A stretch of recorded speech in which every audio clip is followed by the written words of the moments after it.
Aqui diante da grande sinagoga de Jerusalém, em Israel, nós podemos contemplar um templo onde os judeus fazem suas orações e buscam a Deus em suas reuniões, principalmente no Shabat. E quando nós vemos um templo como esse, parece algo um tanto diferente da realidade do contexto das comunidades cristãs.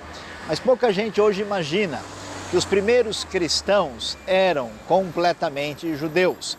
Quem lê, por exemplo, a carta de Tiago, vai observar que Tiago, quando escreve dizendo: se entrar na reunião de vocês, ou seja, no grego, na sinagoga de vocês, um homem muito importante, um homem rico.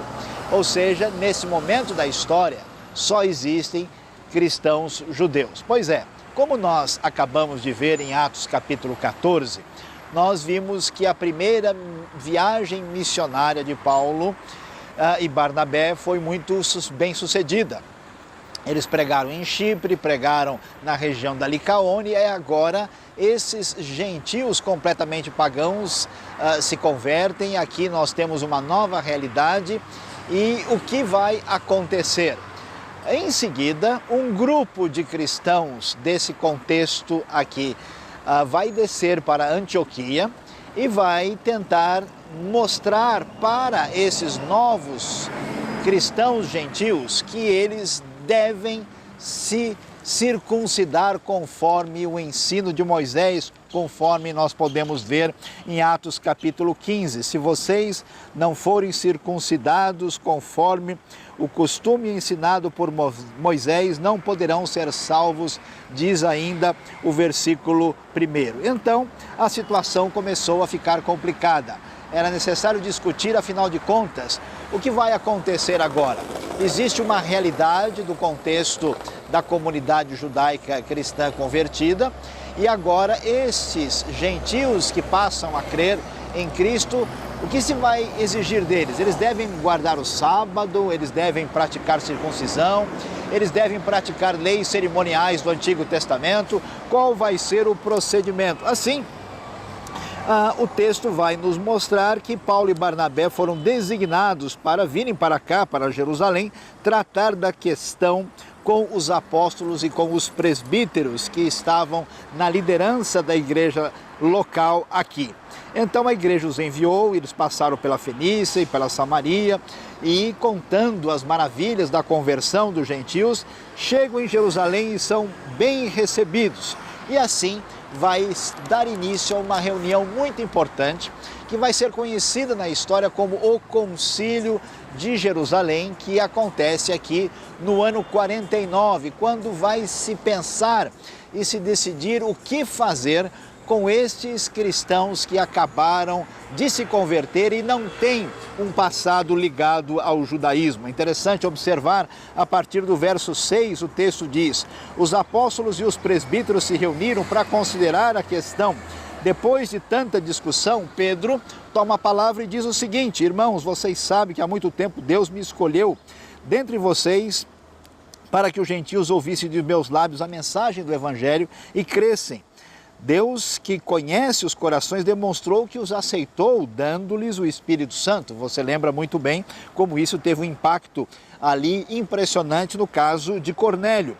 Deus não faz distinção de pessoas. E aí então vem a grande questão: por que agora vocês estão querendo tentar a Deus, pondo sobre os discípulos um jugo que nem nós, nem os nossos antepassados conseguimos suportar? De modo nenhum, cremos que somos salvos pela graça de nosso Senhor Jesus Cristo, assim como eles também. Chegou a hora de tomar uma decisão. Afinal de contas, o que é o Evangelho?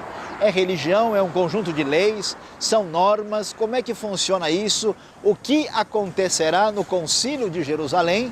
Você vai ficar com toda a atenção bastante ligado, porque logo a seguir você irá descobrir.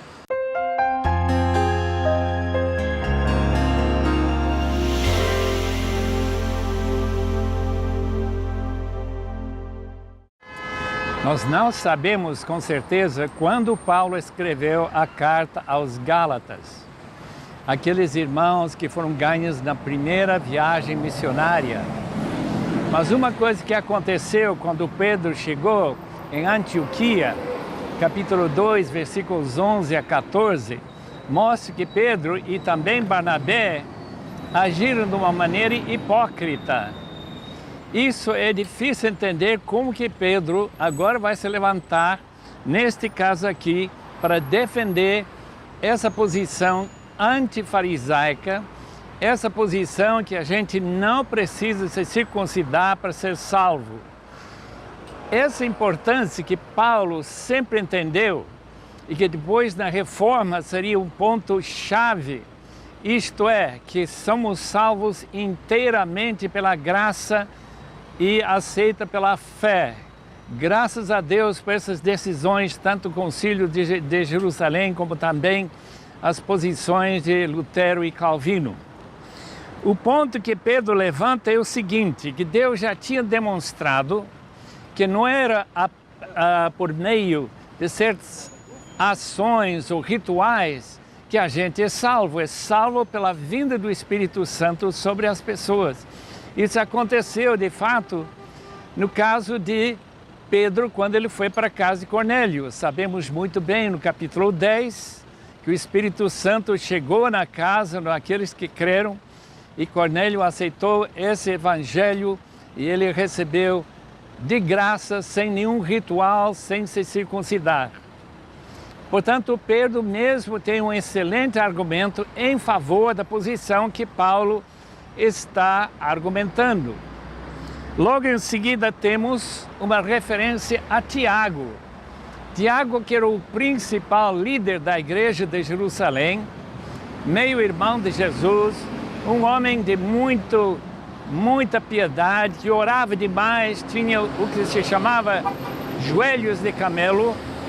O interessante de Tiago é que Gálatas diz que aqueles que vieram para argumentar a posição de serem prosélitos inteiramente, isto é, se circuncidar, guardar as leis, pagar uma taxa para o templo, que eles vieram de Tiago. A pergunta é, será que Tiago realmente se interessou em enviar pessoas dessa natureza? Escuta o que ele disse aqui, em capítulo 15, no Concílio de Jerusalém. Tiago tomou a palavra e disse, irmãos, ouçam-me, Simão nos expôs como Deus no princípio voltou-se para os gentios, a fim de reunir dentre as nações um povo para o seu nome. Concordam com isso as palavras dos profetas, nesse caso Amós, capítulo 9, versículos 11 em diante. E essa palavra de Amós, depois disso eu voltarei e reconstruirei a tenda criada por ou caída de Davi, reedificarei as suas ruínas e a restaurarei para que o restante dos homens busquem o Senhor. E todos os gentios sobre os quais tem sido invocado o nome do Senhor, que faz essas coisas conhecidas desde os tempos antigos. O que Amós está argumentando? É que a casa caída de Davi, em que não há nenhum rei, até Jesus aparecer, ele é o grande rei, ele é o que Deus constituiu como rei, e que os gentios seriam incluídos em esta conquista deste rei, de maneira que seu tabernáculo, sua casa seria levantada e fortificada, o que tem acontecido de fato no mundo inteiro até o dia de hoje. No trabalho missionário, com milhões e milhões de crentes chegando a conhecer o nosso Senhor Jesus Cristo em todos os cantos do mundo.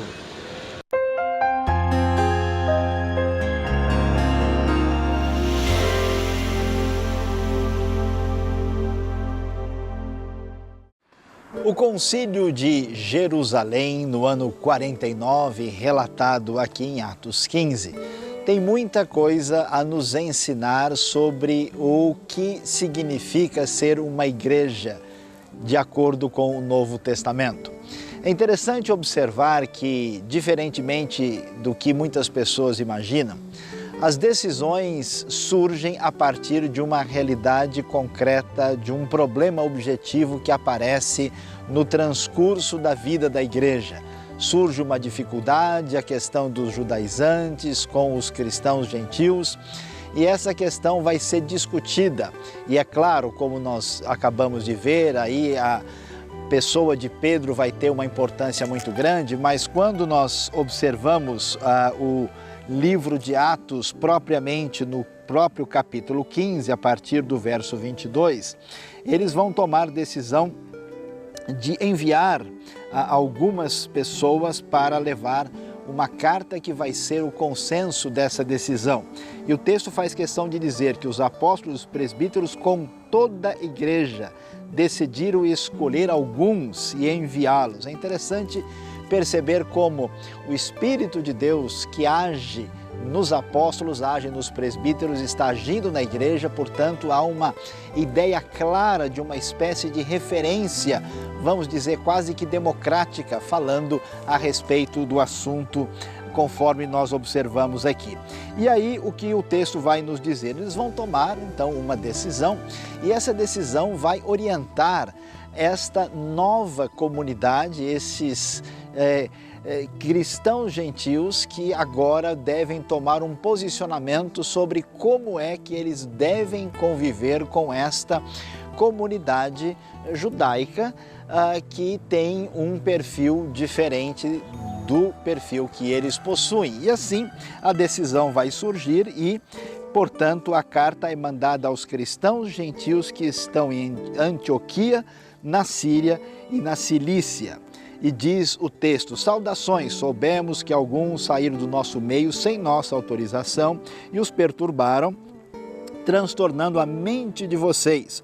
Então, eles dizem que concordaram em escolher alguns homens e enviá-los com nossos amados irmãos Barnabé e Paulo, homens que arriscaram a vida pelo Senhor Jesus. E o texto vai prosseguir e olha só que coisa interessante, muito significativa, diz o verso 28, pareceu bem ao Espírito Santo e a nós não impor a vocês nada além das seguintes exigências necessárias. Mais uma vez mostrando que a nós, a comunidade da fé e o Espírito Santo são as referências que conduzem a maneira de tomar decisões dentro da igreja.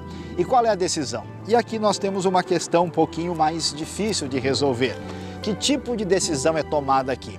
Muitas pessoas, quando leem o que o texto tem a dizer aqui, que eles deveriam se abster de comida sacrificada a ídolos, de sangue, de carne de animais estrangulados e da imoralidade, certamente ficam confusas, porque parecem coisas diferentes não comer sangue e abster-se de relações imorais.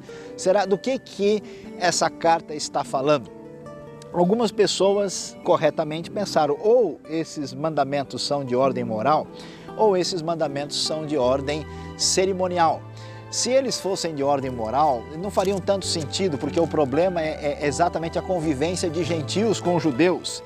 E seria muito difícil encaixar, por exemplo, a carne de animais sufocados em mandamentos morais. Por isso faz muito sentido entender que a questão aqui envolve mandamentos cerimoniais. Eles deveriam evitar carne sacrificada aos ídolos, o sangue, carne de animais estrangulados, e a imoralidade sexual envolvia casamento de parentes próximos, que era tão comum entre gregos e romanos, mas absolutamente proibida pela lei lá em Levítico capítulo 18, e, portanto, um escândalo para os judeus. Assim, a decisão é tomada para que as duas comunidades vivam em paz. E uma vez que isso acontece, eles saem, viajam, lendo a carta e animando a toda a comunidade da fé que está feliz, porque agora, diz o texto, os irmãos a leram e se alegraram com sua animadora mensagem no verso 31.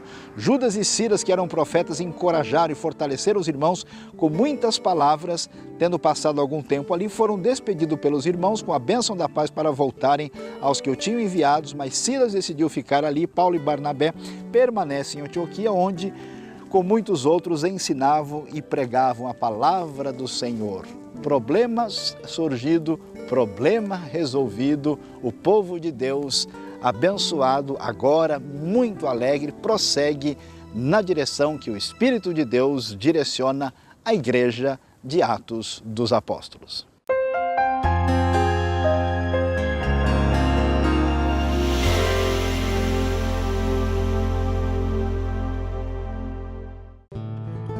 Encerrado a discussão sobre a necessidade de ser circuncidado e guardar a lei de Moisés, a igreja entra em um período de paz.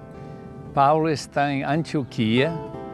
Ele começa a pensar como seria bom sair novamente para aquelas igrejas que tinham sido fundadas e ver como que esses irmãos estavam indo.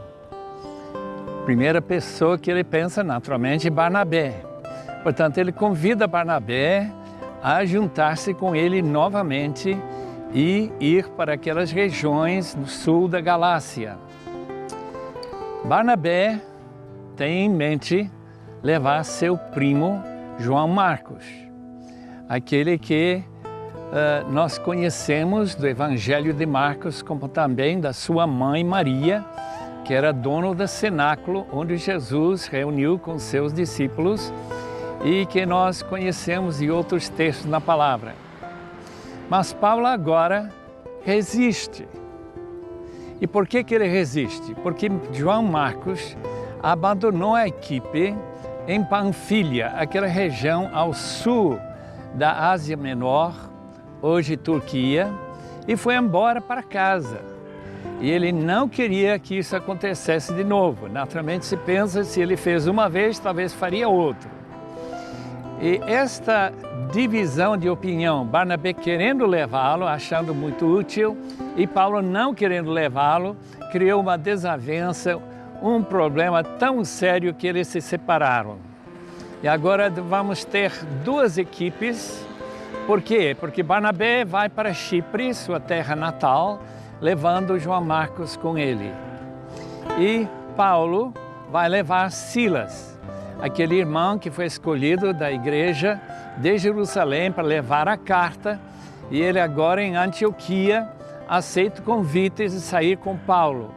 Agora isso foi bem vantajoso, porque Silas também, juntamente com Paulo, é um cidadão romano. E ele tem outra habilidade que nós sabemos, a habilidade de escrever e ser uma espécie de secretário pelo apóstolo que escreveu 1ª e 2ª Tessalonicenses e mais tarde a carta a Pedro, porque, sem dúvida, Silvano é o mesmo Silas. Mas não podemos esquecer João Marcos. João Marcos, mais anos, talvez 10 anos depois, na carta aos Colossenses, capítulo 4, versículo 10, o apóstolo menciona este irmão, primo de Barnabé, que ele não tinha visto já há tanto tempo e que ele seria bem recebido se ele chegasse a visitar os Colossenses. Há mais uma coisa. A segunda viagem missionária está para começar.